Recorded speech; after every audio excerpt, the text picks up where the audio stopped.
열왕기하서 10장 28절에서 36절입니다. 예후는 엘리사의 명대로 북이스라엘의 왕이 되어서 그 당시 북이스라엘의 왕가인 오므리 왕가, 오므리로 시작되는 아합으로 이어지는 그 왕가를 완전히 다 처단을 합니다. 바알신을 섬기는 자들을 모두 모아가지고 또 처단을 합니다. 그 당시 믿음의 가문이었던 레갑의 자손들과 함께 이 일을 감당합니다. 남유다에도 왕족들을 다 처단합니다. 그가 했던 일이 긍정과 부정이 동시에 존재합니다. 그는 대단히 열정적인 사람입니다. 누구도 흉내낼 수 없는 일을 아주 격렬하게 했던 그런 사람입니다. 그는 앞뒤를 가리는 사람이 아니었어요. 또 나름대로 지혜롭기도 하고 전략적이기도 하고 많은 동역자들의 도움을 받아서 일을 했습니다. 이런 부분에 있어서 하나님은 예후를 인정해 주셔요. 30절에 보면은 정직하게 행했다. 우리가 기억할 것은 하나님께서는 내가 잘한 것에 대하여는 잘했다라고 말씀하십니다. 잘한 부분에 대해서 진심을 다하여 한 것에 대해서는 그것은 진심으로 네가 다 한 거다. 이 정직하게 했다는 말은 진심으로 했다는 뜻이에요. 그런데 또 한 부분에 보면은 성경은 말합니다. 그러나 그가 31절에 전심으로 그가 한 것은 아니었다.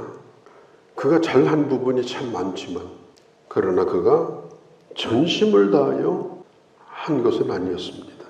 심지어 그가 바알 신전을 다 허물고 그리고 그 자리에다가 변소를 만들 정도로 우상이 얼마나 무기력한 존재인가, 우상이 얼마나 헛된 것인가 아주 강렬하게 개혁을 했던 사람이에요.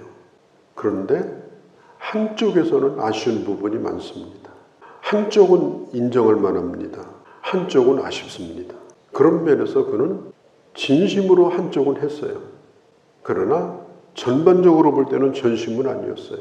왜냐하면 그가 정치적인 목적을 가지고 있었기 때문에 그렇습니다.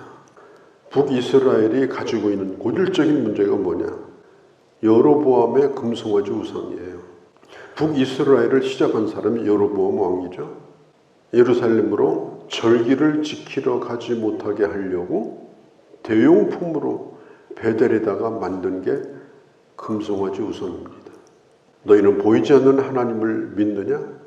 우리는 보이는 하나님을 믿는다. 하나님을 형상화시킨 거예요. 하나님을 형상화시키는 것이 우상입니다. 하나님이 없다고 하는 게 아니에요. 그런데 영이신 하나님을 믿는 것이 아니라 하나님의 대용품을 만들어가지고 섬기게 하는 거예요. 그게 여로보암 종교의 특징입니다. 거기에는 정치적인 목적이 있어요. 남쪽으로 자꾸 절기를 지키러 가면 백성들의 마음이 남쪽으로 기울까 봐서 가짜 제사장을 세우고 레위 족속들이 아니에요. 절기도 바꿨어요. 날짜도 바꿨습니다. 같은 날 거기 가지 못하도록 날짜를 바꿔버리고 따로 절기를 지키도록 가짜 제사장을 세워가지고 만든 가짜 제단이 바로 금송아지 우상인데 이걸 예후가 없애지 못했습니다. 왜 그러냐? 북이스라엘 백성들의 마음이 남유다로 기울어질까 봐서 이 예후가 정말 백성들이 영적으로 하나님을 온전히 예배하고 그들이 하나님을 사랑하고 예배 회복이 제대로 이루어지는 개혁을 하고자 했다고 하면 베델 금송아지를 당연히 없었어야 합니다. 자기에게 유리한 것은 물불을 안 가리고 그런데 자기에게 불리한 것, 특별히 정치적으로 불리한 것은 하질 않았어요. 그대로 놔뒀습니다. 그래서 29절에도 왜 여로보암을 없애지 못했는가? 31절에도 또 한 번 반복해요. 여로보암의 그 우상을 없애야 되는데 왜 그걸 없애지 못했는가? 그걸 아쉬워하는 하나님의 마음이 여기에 잘 표현이 되어 있습니다. 북이스라엘이 하나님을 섬기지 않은 게 아니에요. 혼합주의로 하나님을 섬겼습니다. 온전한 복음, 온전한 예배, 그게 아니었어요. 섞었어요. 복음이 포함이 되어 있는데 복음이 아니에요. 예배 같은데 예배가 아니에요. 그리고 자기들의 권력을 유지하기 위해서 정치하는 사람들이 그걸 이용했습니다. 베델의 금송아지도 이용하고 아합 같은 사람은 바알도 이용을 하고 심지어 예후도 여로보암의 우상을 제거하지를 못했습니다. 그러나 반쪽짜리일지라도 하나님께서 잘한 건 잘했다고 인정을 해주십니다. 4대에 걸쳐서 왕 노릇을 할 거다. 예후가 28년 동안 왕으로 있었거든요. 그 이후로 약 100년 동안 더 이 예후의 왕조가 계속됩니다. 반절만 잘했는데도 이런 은혜를 주신 거예요. 참 안타까운 건 예후가 정말 하나님 앞에 정직하게 온전히 했다면은 다윗의 혈통은 아니랄지라도 다윗에게 약속하셨던 그런 하나님의 은혜를 분명히 베풀어 주셨을 거예요. 그래서 우리가 신앙생활을 하면서 참 이 아쉬운 것이 문제입니다. 이게 아쉽게 하는 거. 신앙생활을 하긴 하는데 그냥 뭔가 부족한 거예요. 열심도 있어요. 열정도 있어요. 어느 부분에는 정말 잘 하긴 해요. 그런데 아쉬워요. 하나님의 마음은 뭐겠습니까? 더 축복해 주기를 원하죠. 100년 왕가가 아니라 수천 대 이르는 은혜를 베풀어 주기를 원하죠. 그런데 전심이 아니었기 때문에 참 안타까운 거죠. 북이스라엘의 개혁을 하면서 어느 한 곳에도 예후가 하나님을 예배했다는 말이 나오지 않아요. 그가 어려울 때는 당연히 엘리사에게 가서 물어봤어야 될 거 아니겠습니까? 단 한 번도 그런 적이 없습니다. 정말 무섭게 일을 했어요. 그런데 영적인 사람은 아니에요. 영적이질 못합니다. 하나님의 뜻이 무엇인지 깊이 물으면서 일했던 사람이 아닙니다. 이런 부분에 있어서 예후는 참 아쉬운 것이 참 많은 사람이다. 우리의 신앙생활도 한번 돌아볼 필요가 있습니다. 나는 전심인가? 아니면 나는 반심인가? 하나님은 무조건 열심 내는 걸 바라지 않으셔요. 로마서 10장에 보면은 2절에 이렇게 말합니다. 지식을 따라서 열심을 내라. 하나님이 누구인가를 알고 하나님 뜻이 무엇인가를 알고 거기다가 하나님의 주시는 힘으로 시작도 좋고 과정도 좋고 결과도 좋은 그런 신앙생활을 해라. 처음 잘하는 것도 좋습니다만은 끝까지 잘하는 게 중요합니다. 거의 대부분의 사람들은 변합니다. 우리가 성경 보면서 항상 아쉬운 것이 그거잖아요. 처음은 잘했는데 다 끝이 안 좋은 거예요. 왜 그래요? 변질돼가지고. 옛날 잘한 건 얘기할 필요가 없어요. 누구나 처음에는 다 잘합니다. 중요한 게 뭐냐면 지금 잘하고 있어야 되는 거예요. 앞으로도 잘해야 되는 것입니다. 특별히 사람들의 칭찬에 매달리지 말아야 돼요. 정직이라는 건 뭐냐?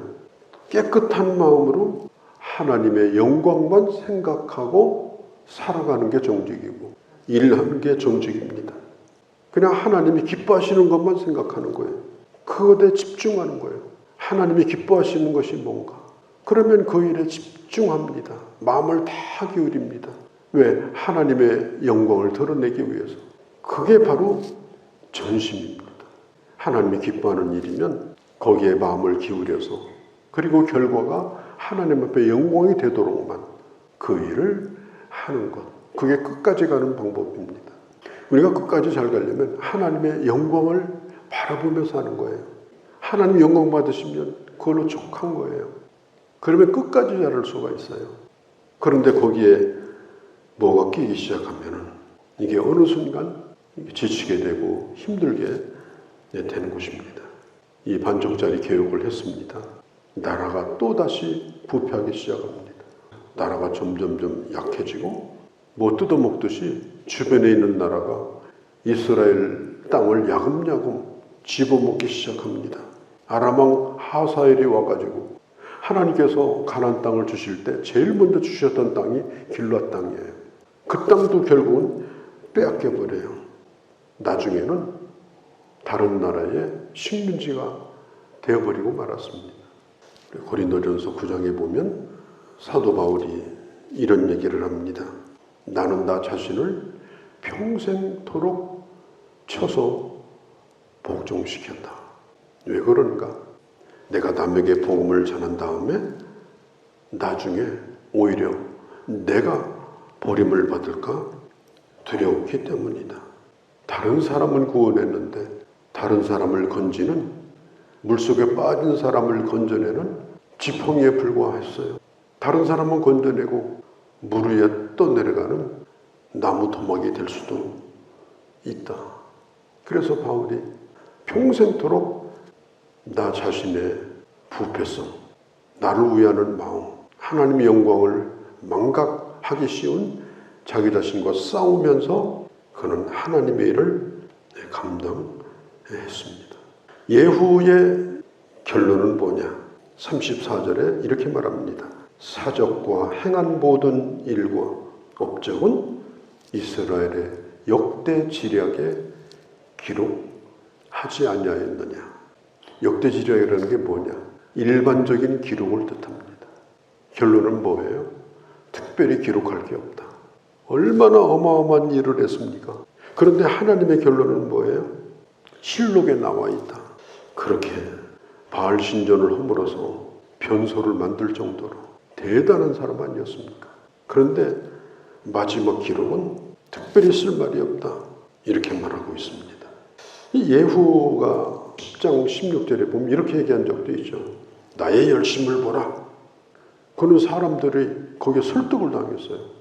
예후를 보니까 얼마나 열심히 있는 사람인지 깃발만 들면 사람들이 막 모여드는 거예요. 좋은 점이죠. 그러나 열심보다 더 중요한 것은 진실한 것이었습니다. 하나님의 영광을 위하는 마음이었습니다. 영적인 개혁이었습니다. 내 이해관계를 떠나서 정말 백성들이 하나님을 온전히 예배할 수 있도록 참 그러하지를 못했다. 오늘 우리도 우리 인생을 사는 중에 있습니다. 끝난 건 아닙니다. 살아온 인생도 있지만 우리 인생의 진행형이에요. 앞으로 우리가 살아갈 날이 뭐 짧게라도 있다고 하면 그것은 내가 잘 마무리할 수 있는 그런 기회를 하나님으로부터 받은 것입니다. 우리 아침에 기도할 때 하나님 예후처럼 끝이 그렇게 되지 않게 하시고 끝까지 잘 쓰임을 받고 나로 말미암아 하나님의 영광이 아름답게 드러나고 정말 주님이 원하시는 영혼 살리는 일, 영적인 일, 어떤 일을 했는데 그게 영혼을 살리는 일이 아니었을 때 어쩌면 그 일은 일로 끝날 수가 있어요. 생명 살리는 일, 정말 영혼 사랑하고 영혼을 구원하는 그 일에 전심전력해서 하나님 앞에 확실하게 인정받을 수 있는 그런 주의 사람들로 우리 남은 생에 살아가는 귀한 주의 자녀들이 되어주시기를 바랍니다. 거룩하신 우리 아버지, 그에게는 좋은 장점이 있었습니다. 나의 열심을 보라고 사람들에게 당당히 말할 정도로 그에게는 열정도 있었습니다. 그것이 전심은 아니었습니다. 우리에게 주신 기회가 남아있을 때 이제부터는 오직 하나님의 영광만을 위해서 그리고 끝까지 잘 가는 믿음의 길을 걸어가며 이 세상을 살리는 그리고 영혼을 구원하는 그 일에 나의 시간이 쓰여지고 물질이 쓰여지고 나의 열정이 쓰여져서 하나님 앞에 아름다운 열매로 주님 앞에 드릴 수 있는 그런 저의 남은 생애가 되게 하여 주시옵소서. 우리 주 예수님의 이름으로 기도하옵나이다. 아멘.